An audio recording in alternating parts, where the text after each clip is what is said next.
സങ്കീർത്തനം 65. സമൃദ്ധി ചൊരിയുന്ന ദൈവം. ദൈവമേ, സിയോനിൽ വസിക്കുന്ന അങ്ങ് സുസ്ഥിരനാണ്. അങ്ങേക്കുള്ള നേർച്ചകൾ ഞങ്ങൾ നിറവേറ്റും. പ്രാർത്ഥന ശ്രവിക്കുന്നവനെ, മർത്യരെല്ലാം പാപഭാരവുമായി അങ്ങയുടെ സന്നിധിയിൽ വരുന്നു. അകൃത്യങ്ങൾക്ക് അടിമപ്പെടുമ്പോൾ അങ്ങ് ഞങ്ങളെ മോചിപ്പിക്കുന്നു. അങ്ങയുടെ അങ്കണത്തിൽ വസിക്കാൻ അങ്ങ് തന്നെ തിരഞ്ഞെടുത്തു കൊണ്ടുവരുന്നവൻ ഭാഗ്യവാൻ.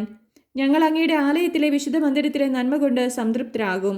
ഞങ്ങളുടെ രക്ഷകനായ ദൈവമേ, ഭീതികരമായ പ്രവൃത്തികളാൽ അങ്ങ് ഞങ്ങൾക്ക് മോചനമരുളുന്നു. ഭൂമി മുഴുവൻ്റെയും വിദൂര സമുദ്രങ്ങളുടെയും പ്രത്യാശ അവിടുന്നാണ്. അവിടുന്ന് ശക്തി കൊണ്ട് അരമുറുക്കി പർവ്വതങ്ങളെ ഉറപ്പിക്കുന്നു. അവിടുന്ന് സമുദ്രങ്ങളുടെ മുഴക്കവും തിരമാലകളുടെ അലർച്ചയും ജനതകളുടെ കലഹവും ശമിപ്പിക്കുന്നു.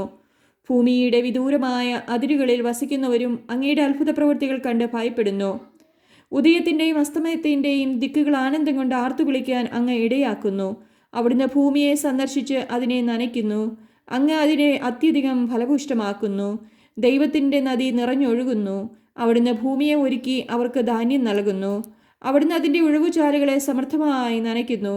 കട്ടയുടച്ച് നിരത്തുന്നതും മഴ വർഷിച്ച് അതിനെ കുതിർക്കുകയും ചെയ്യുന്നു. അവിടുന്ന് അതിൻ്റെ മുളകളെ അനുഗ്രഹിക്കുന്നു.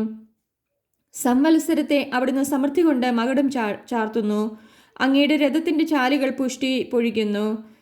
മരുപ്രദേശത്തെ പുൽപ്പറങ്ങൾ സമൃദ്ധി ചൊരിയുന്നു. കുന്നുകൾ സന്തോഷം അണിയുന്നു. മേച്ചിൽപ്പുറങ്ങൾ ആട്ടിൻകൂട്ടങ്ങളെ കൊണ്ട് ആവൃതമാവുന്നു. താഴ്വരകൾ ധാന്യം കൊണ്ട് മൂടിയിരിക്കുന്നു. സന്തോഷം കൊണ്ട് അവ ആർത്തുപാടുന്നു.